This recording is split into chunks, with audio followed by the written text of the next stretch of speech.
He said, I just want you to wait and receive something extraordinary from me because I've got a work for you to do that's going to take more than the power you have. Sometimes we men mess it all up, and denominations and all this stuff, but they didn't even have all that. They were just waiting.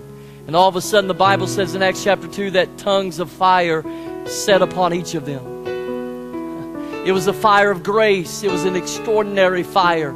It wasn't a fire that was meant to just leave them in the room. In fact, the Bible says they dispersed from that upper room and they went out, even though some of them made fun of them and talked about them and said, these people are crazy, they must be drunk.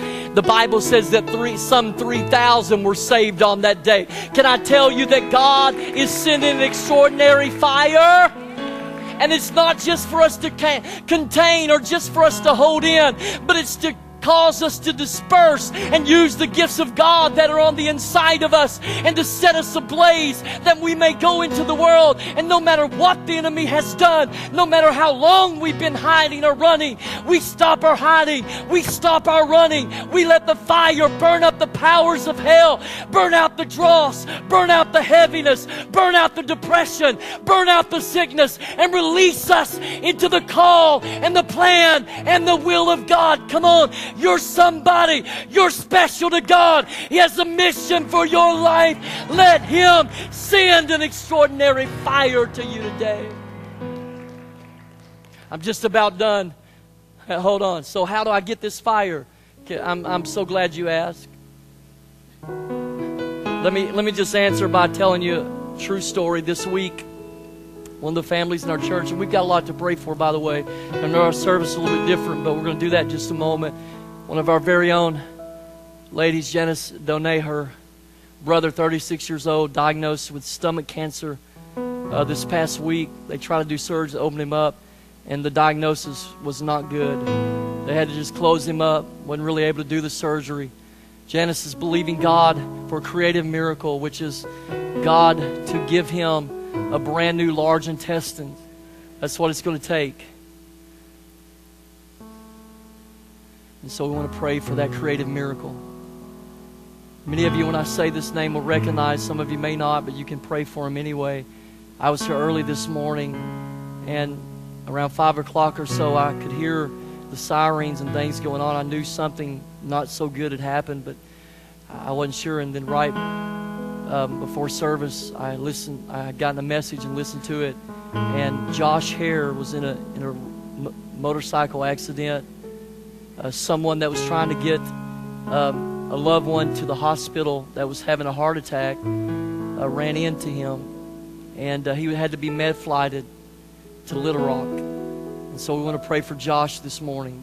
Last I heard, right at service time, he was in surgery then. I heard from Josh just a couple of weeks ago. He saw me and he said, Pastor Ronnie, I'm coming to church. I'm getting back in church. So God was dealing with him. We're just believing God to take care of Josh. Aren't you glad He hears our prayers? We've got too much to do to lay down and let the devil smother us. Come on, somebody. It's so good to see the Crossan family here this week. They had some of you know, they had a fire, house fire. Randall and Tiffany and their house caught on fire, and their daughter Candace and two grandkids, grandson and granddaughter, were in one room. That particular room is the room that caught on fire.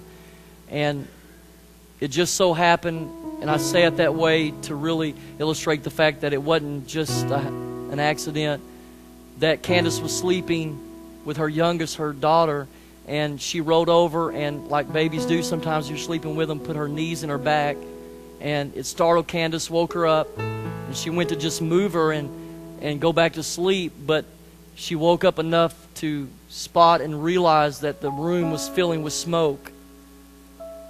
And so she got her daughter out and hollered at her dad. Randall came in and got their grandson and just kind of tossed him into the hallway, and they all got out safely, and God took care of them. We ought to give Him praise for that.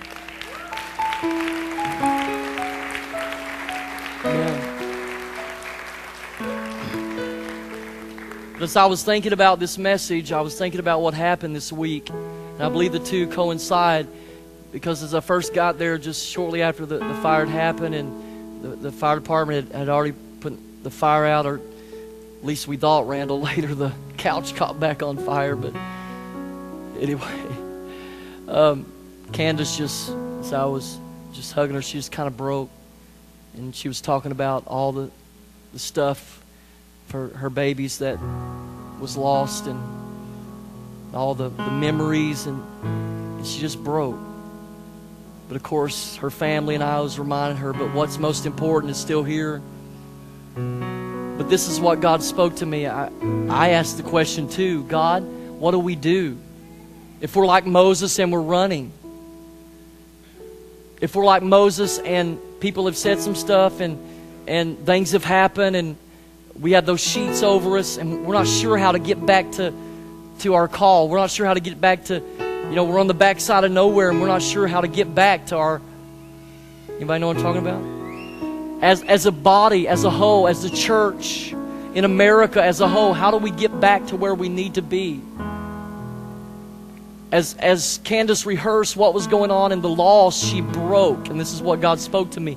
Just like Candace was becoming broken over her loss, listen to me, young people, we too, as believers, individually, as families, as a church, should become broken over the fact that we as a church and a nation have lost our urgency concerning the things of God. And here's what He said. He said, it is through the brokenness of my people that I will move. And I will send an extraordinary fire. And I will not look away from their brokenness. Their brokenness will move my hand. It is in our brokenness that we open the door for God to move. It is in our hard-heartedness. It is in our refusing to address the issues of our hour, to ignore the issues of our heart. It is in our refusing to let emotions surface that we're scared to deal with, that we stay shut off, that God is unable to move. And God is saying, I'm able to send the fire and touch the deepest recesses of our heart. That is why, listen to me, you can be in a room full of people that are being touched by an extraordinary fire and yet not get it. How does that happen? Because you're shut off. But when we become broken, the moment we say, God, something happens, an openness comes, and God begins to move. Let me close with this. I know I'm just about out of time because we need to pray. But in Judges 15, it gives us a story of Samson. Many of you know the story of Samson. Samson is a Nazarite. He took a Nazarite vow, which was representative of Jesus. He would be born in Nazareth, and he too would walk in that Nazarite vow. And the Bible says that Samson had killed an extraordinary amount of Philistines. The Philistines were the arch enemy of God's people. So the Philistines sometime later come and they spread their camp out in Judah amongst the people of God, and they're coming to attack them and retaliate. The Bible says, and I'm just sharing this to drive home my point, the Bible says that the men of Judah asked the Philistines, why are you here? What's the problem? We haven't bothered you. Why are you here? And this is what struck me. Samson had killed hundreds of the Philistines. And yet the Israelites, the men of Judah, did not even know why they were there. Are you getting this spiritually? One man with an extraordinary fire had done some damage to the enemy. And yet a whole camp, a whole group didn't even know what was going on. We can sit through church. We can be a part. We can come in and go out and not even know what God is doing. Not even know He's been here. Not even know He's visiting His people. Not even catch what He's doing in this hour. Can I tell you? God is moving across the world, but He's looking for ordinary to be touched by extraordinary fire so that we no longer ordinary, but like that 120 that I mentioned earlier, or like Moses, whoever you want to look at as your example, no longer do they say ordinary.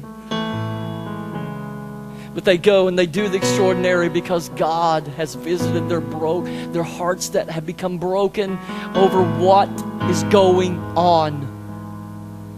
The trouble of their own hearts, the trouble of lost souls that they are acquainted with, the brokenness of our world.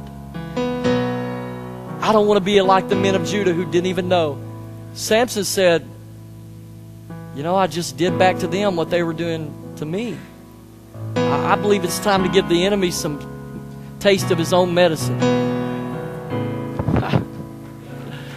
Samson said, I don't know why y'all are upset with me. I'm just giving it back to them. And so they said, we're going to tie you up and take you to, we're going to turn you in because you're just messing things up for us. And so Samson said, okay, as long as you don't kill me. And so they tied him up. I'm closing with this, I promise. This is my third one, last one. So they tied him up with 2 new ropes. And they hand him over to the Philistines. Can I tell you that the reason some of you can't do what it is God's called you to do and really walk in the freedom is because you're all tied up. But most of us, it's not physically tied up, it's right here. As believers, we're all wrapped up with stuff and things and people and words. But the Bible says as they went to hand Samson over in Judges 15, you can go home and read it. As they went to hand him over, the Bible says the Spirit of the Lord came upon Samson. How did that happen? He was open. And the Bible says he broke the ropes like they were already burned, like they were already severed. He just broke them. It's time for somebody to break the ropes that have had you tied up and wrapped up and bound up. Come on, somebody. How do I open my heart? The Spirit of the Lord to come on me, get those ropes to break. Just become broken. Just face it. Just deal with it. Stand all over the room this morning.